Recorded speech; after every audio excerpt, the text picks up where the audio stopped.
Interpretação de texto e compreensão são coisas diferentes. Compreender é algo mais superficial. Já interpretar, você precisa pensar um pouquinho mais naquilo que você está lendo, fazer inferências, né? Vamos ver o exemplo aqui, por exemplo, de uma frase. Quando Jorge fumava, ele era infeliz. Então a gente já compreende que naquela época que Jorge fumava, ele era infeliz. Mas se eu for interpretar, eu já vou imaginar que agora que Jorge parou de fumar, ele é feliz. Então, a gente vai fazendo inferências para interpretar. É muito maior do que compreender. Então, isso é bastante importante. Vamos ter questões aí para você poder fazer interpretação de textos, porque sempre caem textos onde você faz interpretação, depois você responde perguntas relativas àquele texto. Então, é bom você fazer esses testes aí, ver se você já está craque de interpretação. Se você não tiver, volta ali no material de apoio, lê novamente, né, para você ficar afiadinho aí. Quando a gente fala sobre interpretação de texto, é importante também a gente falar um pouquinho sobre os tipos de linguagem. Existem 3 tipos de linguagem que a gente vai abordar, que é a linguagem verbal, a linguagem não verbal e a linguagem mista.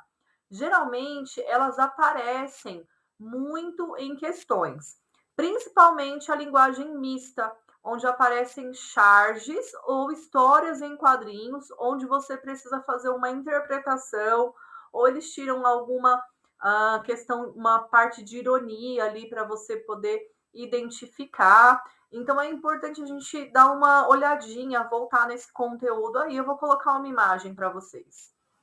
Aqui a gente vê cartazes, né, que estão falando o mesmo sentido, eles têm o mesmo objetivo de informar a mesma coisa, né, a mesma informação eles estão trazendo, mas cada um está sendo utilizado uma estratégia diferente. O primeiro a gente vê que é uma linguagem mista, né, está escrito proibido fumar, e também tem ali a imagem, né, do cigarro, e ali o traço no meio. Já no meio, aqui nós vemos a segunda imagem, linguagem não verbal, não tem nada escrito, não tem letra nenhuma. E o último aqui é proibido fumar neste local, só a escrita. Então, é importante a gente já entender isso, porque eles aparecem bastante ali para a interpretação de texto. Como já falei, principalmente na hora da interpretação de texto, se ela for uma linguagem mista, a gente precisa se atentar também ao desenho que está ali, a linguagem não verbal presente ali, que ela também vai trazer informações para nós. Outro conceito importante é a intertextualidade, que é um texto fazendo referência a outro texto. Ele é importante para você fazer uma boa interpretação, é entender que aquele texto foi escrito e é um texto que foi escolhido ali para ser colocado na prova, porque é um texto de qualidade. Os textos de qualidade, eles nunca estão sozinhos, eles sempre têm presente neles outros textos que estão ali implícitos, que estão escondidos nas ideias, né? Nas ideias centrais ali, nas ideias dos parágrafos. Lembrando que para interpretar o texto é necessário você mobilizar pensamentos, você fazer mobilizações mentais para conseguir se aprofundar ali no que o texto realmente quer dizer. Agora, vamos falar sobre algumas dicas. Na hora da prova, leia o texto uma primeira vez, todo, leia de uma vez só. Depois de ler, você já vai identificar qual é o objetivo daquele texto, a ideia central do texto. Depois, faça uma segunda leitura. Leia e fatie esse texto em parágrafos. Ali você vai identificar a ideia central de cada parágrafo. Você pode riscar ali na frente do parágrafo e escrever o que você já entendeu de cada parágrafo. Depois, você vai voltar uma terceira vez e vai riscar dentro do texto. Vai circular, vai fazer ali um sublinhado, né, da forma que você achar melhor. identificando os pontos importantes do texto. Outra coisa também que a gente quer falar aqui. Os textos de qualidade, eles são feitos para cativar o leitor. Então, isso é importante para que você tenha motivação de ler o texto até o final, mas pode ser uma armadilha na interpretação de texto. Por quê?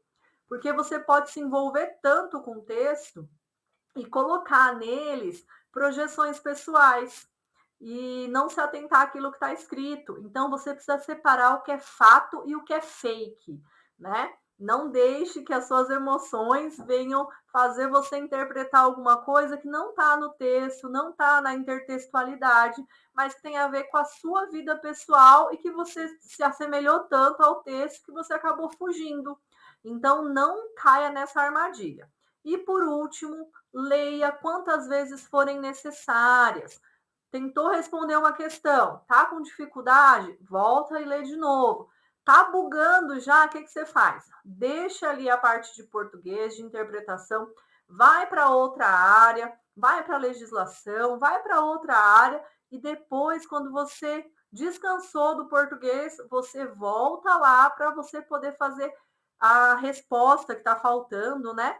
E você fazer uma boa prova e conseguir responder tudo certinho.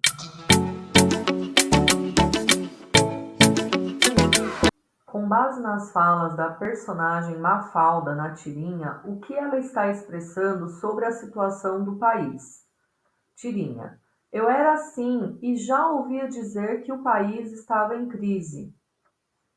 Agora já sou assim e continuo a ouvir dizer que o país está em crise. Alternativa A: Mafalda está destacando que a crise do país diminuiu ao longo do tempo. B: Mafalda está ironicamente expressando otimismo sobre a situação atual do país em comparação com a crise de outrora. C: Mafalda está ironicamente sugerindo que, apesar de já ter crescido, a situação do país ainda é a mesma, de crise. D: Mafalda está comparando o tamanho das pessoas ao tamanho do país. E: Mafalda está afirmando que o país estava melhor quando era pequena e que agora que cresceu as coisas melhoraram.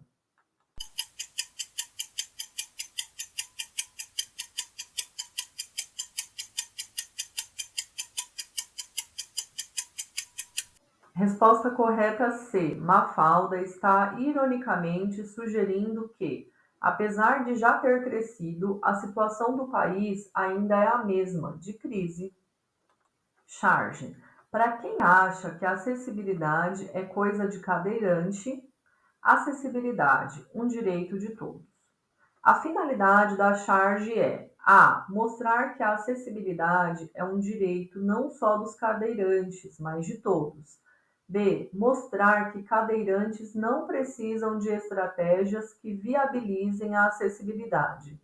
C. Mostrar que subir ou descer rampa é muito mais fácil do que subir ou descer escadas.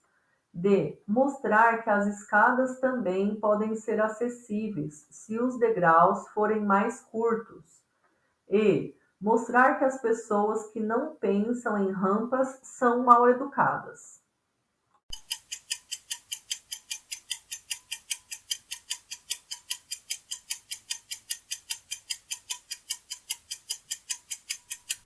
Resposta correta A. Mostrar que a acessibilidade é um direito não só dos cadeirantes, mas de todos. Leia o trecho. O personagem principal enfrentou desafios, mas no final alcançou a vitória. Qual é o tema predominante nesse fragmento? A. A derrota do personagem principal. B. Os desafios enfrentados pelo personagem. C. O final trágico da história. D. Somente a vitória do personagem principal. E. A introdução ao enredo.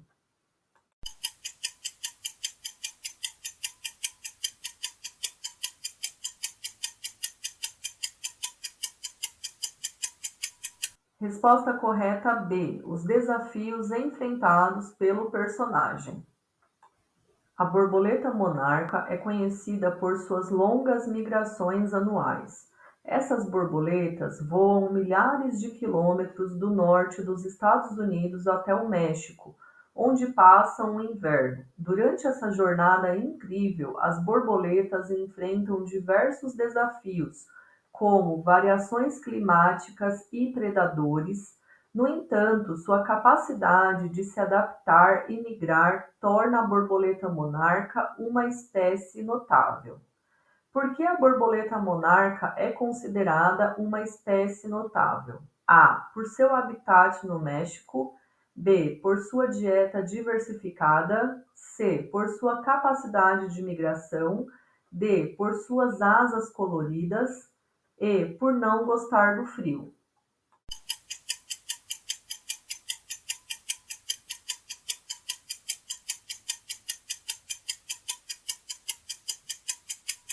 Resposta correta C, por sua capacidade de migração.